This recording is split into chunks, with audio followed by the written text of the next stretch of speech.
करता वैसा ही फल पाता। मेरे साईं के दरबार में सब लोगों का खाता। मेरे साईं के दरबार में सब लोगों का खाता।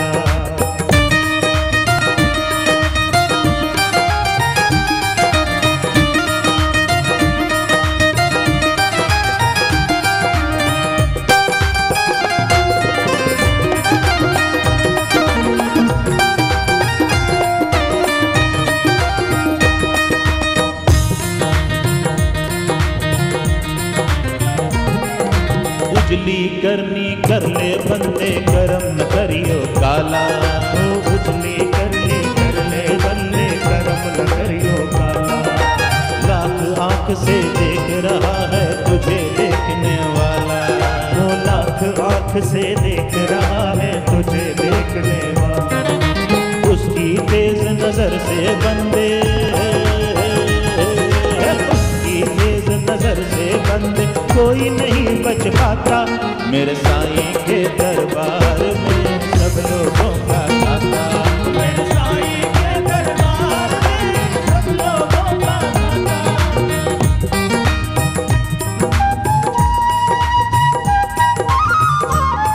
आप जो चाहे बदमाशी कर लीजिए, बेईमानी कर लीजिए, साईं की नजरों से बच नहीं पाएंगे। और ये भी मानिए कि जो कर्म हम करते हैं उससे अपना प्रारब्ध हम लोग स्वयं लिखते हैं। उसके लिए किसी को दोष देना, भगवान को दोष देना कहीं भी सच नहीं है, क्योंकि भगवान ने सारे कर्म आपके नियंत्रण में दे रखे हैं। और यकीन मानिए, जब आप कोई गलत काम करने जाते हैं तो आपका अंतर्मन, आपके मन के अंदर बैठा हुआ साईं आपको मना भी करता है। वो आपको सीख देता है कि यार ये काम मत करना, फिर भी आप करते हैं। तो जब आप करते हैं तो अपने कर्म के विधाता आप स्वयं हैं।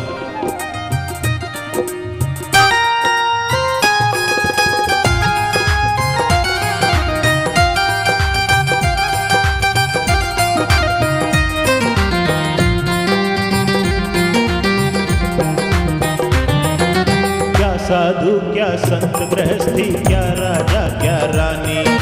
क्या साधु क्या संत गृहस्थी, क्या राजा क्या रानी। साईं के खाते में लिखी है सबकी कर्म कहानी। साईं के खाते में लिखी है सबकी कर्म कहानी।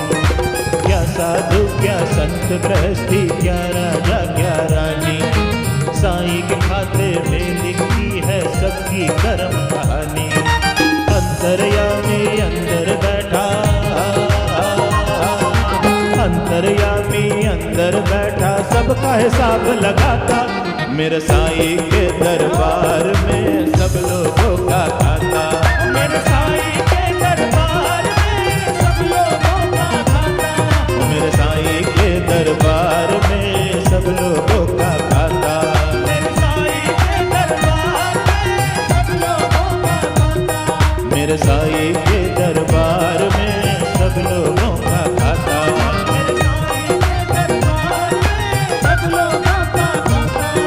सब लोगों का खाता, सब लोगों का खाता।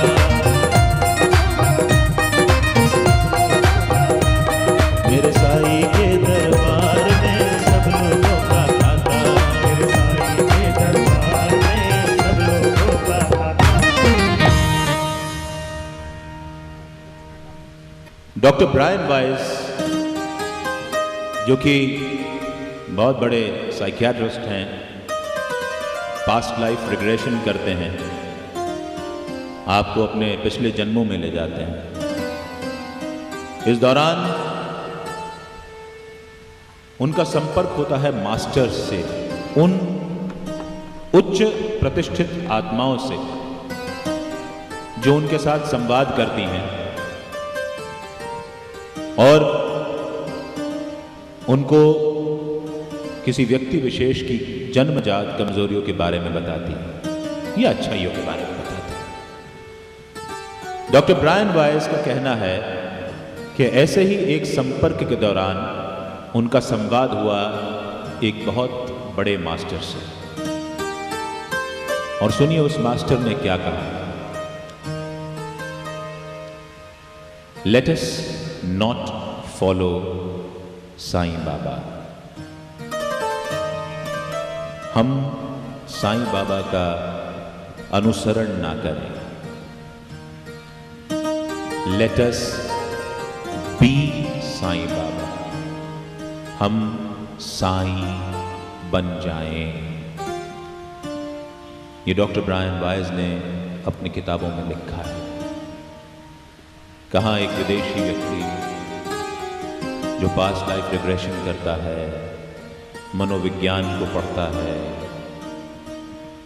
वो भी लोगों से यही कहता है कि साईं बाबा बनने की कोशिश मत करो, तुम साईं बाबा बन जाओ। हमारे सब के अंदर वो शक्ति है जिसको हम साईं कहते हैं। ज़रूरत है तो उसको सिर्फ जगाने की, जागृत करने की। जब हम पास्ट लाइफ रिग्रेशन की बात करते हैं तो एक दो जगह जिक्र आता है जब बाबा अपने ऋणानुबंध में बंधे हुए अपने भक्तों का उद्धार करने चले आते हैं। श्यामा की हम फिर बात करें। श्यामा का असली नाम माधवराव देशपांडे। बहुत छुटपन से उसके माता पिता के साथ वो आकर के शिरडी में बस गया। जब वो अपने घर की खिड़की से बाबा को लोगों पर क्रोधित होते देखता, उनको चिलम से धुएं उड़ाते देखता, तो उसे बड़ा डर लगता। वो कई सालों तक बाबा के पास आने की हिम्मत न जुटा पाया। वहीं बाबा ने उसको अपनी ओर खींचना था, अपनी ओर खींच लिया। धीरे धीरे श्यामा बाबा का इतना अंतरंग हो गया कि जिस लहजे में वो बाबा से बात कर सकता, कोई और न कर सकता। एक दिन ऐसे ही खाना खाते समय बाबा ने श्यामा के गाल पर एक प्यार से चकोटी बनी। He pinched Shyama on his cheek. Shyama बनावटी गुस्से में नाराज हो गए। देवा तुम कैसे देव हो? कोई अपने भक्तों के साथ ऐसा बर्ताव करता है कि उसके गाल पे चकोटी काटे? हमें तो ऐसा देव चाहिए जो हमें नित्य नया नया अच्छा अच्छा मीठा मीठा खाने को दे। और फिर श्यामा बोल पड़े, जो हमारा उद्धार करे। इस पर बाबा ने तपाक से कहा, इसीलिए तो मेरा आना हुआ है श्यामा, मैं तेरे साथ 72 जन्मों से हूं।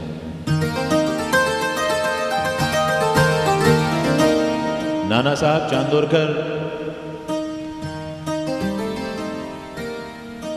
कलेक्टर के पीए थे। कोपरगांव में सीमांकन का कार्य चल रहा था। बाबा के एक परम भक्त अप्पा कुलकर्णी उसी महकमे में काम करते थे। उनको जब सीमांकन के लिए नाना साहब चांदोरकर ने बुलवाया तो अप्पा साहब कुलकर्णी बाबा की आज्ञा लेने गए और उन्होंने बाबा से कहा कि बाबा मैं सीमांकन के कार्य में जा सकता हूं। बाबा ने कहा जरूर जाओ, लेकिन वहां पर जो नाना है उसको कहना कि मैंने उसे बुलाया है। अब नाना चांदोरकर का असली नाम था नारायण गोविंद चांदोरकर। अप्पा ने जाकर के नारायण गोविंद चांदोरकर से कहा कि आपको, जब उनको पता चला कि उनका नाम नाना चांदोरकर है, उनसे कहा कि आपको शिरडी के साईं ने बुलाया है। नाना ने कहा ये कौन है जिसके पास मैं क्यों जाऊं? अप्पा ने जाकर के बाबा को ये बात कह दी। बाबा ने फिर कहा कि फिर जाके उससे कहना। अप्पा ने फिर कहा, नाना ने फिर मना कर दिया।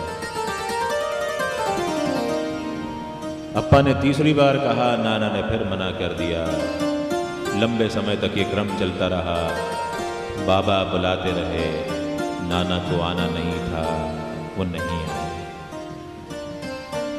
अब बाबा को जिसे बुलाना होता है उसके लिए वो कारण स्वयं पैदा कर देते हैं।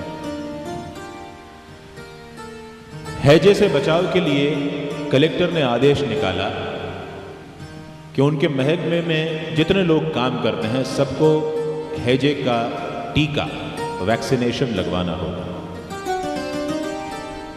ठीक टीका लगवाने के नाम पे हम लोगों की रूह आज कांप जाती है। उस समय जब मेडिकल साइंस इतनी तरक्की नहीं करी थी इसे, तब नाना के दिल में ये डर हो गया, एक टीका वीका लगवा लिया तो मैं तो, उन्होंने टीका नहीं लगवाया। और फिर उसी समय अप्पा का संदेश लेकर के आना हुआ कि आपको साईं ने बुलाया है। अब कलेक्टर की नज़र से बचने के लिए नाना साहब के पास और कोई चारा नहीं था। वो कहते चल भाई साईं के पास ले चल। नाना का वहां पहुंचना हुआ। बाबा ने उनसे कहा, नाना तू चैन से टीका लगवा ले, तुझे कुछ नहीं होगा। कहाँ नाना चांदोरकर, कहाँ साईं, कहाँ टीका। नारायण चांदोरकर बाबा के चरणों में गिर पड़े। आप कैसे जानते हैं कि मैं इस कारण से आपके पास आया हूं? बाबा ने कहा, ना दुनिया में कितने ही नाना हैं, मैंने तुझे ही क्यों चुना। नाना तेरा मेरा 4 जन्मों का साथ है। और कालांतर में देखिए, नाना साहब चांदोरकर ने मुंबई और उसके आसपास बाबा की ख्याति इतनी फैलाई कि शिरडी में लोगों का तांता लगना शुरू हो गया। साईं के तमाम शुरुआती भक्त नाना साहब चांदोरकर के या तो कार्मिक सहयोगी थे या वो नाना साहब के मित्र रिश्तेदार थे। इन्हीं नारायण गोविंद चांदोरकर पे बाबा ने इतनी कृपा बरसाई कि न सिर्फ कार्मिक रूप से बल्कि आध्यात्मिक रूप से भी नाना की उत्तरोत्तर बढ़ोतरी होती गई। एक बार नाना साहब चांदोरकर का तबादला पंढरपुर हो गया। बड़े उल्लासित मन से वो पंढरपुर जा रहे थे। रास्ते में शिरडी पड़ता था। उन्होंने सोचा कि मैं बाबा को जाके बताऊंगा कि बाबा मेरा तबादला जो है वो पंढरपुर हो गया है। लेकिन नाना के आने से पूर्व बाबा ने महलसापति अप्पा जोगले और काशीराम शिंपी को अपने पास बुला करके बिठाना और भजन गाना शुरू कर दिया था, जिसके भाव कुछ इस प्रकार से थे कि जाना है मुझे पंढरपुर जाना है, जाना है मुझे चैन से वही रहना है। विठ्ठला विठ्ठला हरिओम विठ्ठला। नाना साहब चांदोरकर शिरडी पहुंचे और वहां का माहौल देख करके अचंभित हो गए। बाबा ने नाना से कहा कि जाओ नाना, पंढरपुर में जाओ, वहां का विठ्ठल भी मैं ही हूं।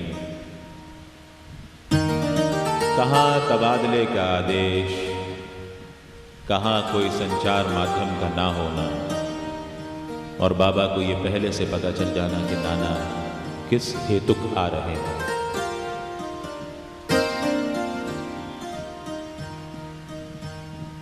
नाना साहब चांदोरकर की पुत्री, कुछ जगह उनका नाम मैना ताई दिया हुआ है, कुछ जगह उनका नाम मीना ताई लिखा हुआ है। जो भी नाम है, अंग्रेजी में कहते हैं ना कि प्रॉपर नाउन है, आप कैसे भी प्रोनाउंस कर लें उसको। उनके साथ बड़ी दिक्कत थी कि जब भी वो गर्भवती होती उन्हें अत्यधिक वेदना पीड़ा होती। पंढरपुर में उनके प्रसव का समय नजदीक आता जा रहा था। जामनेर में नाना साहब चांदोरकर की पोस्टिंग थी।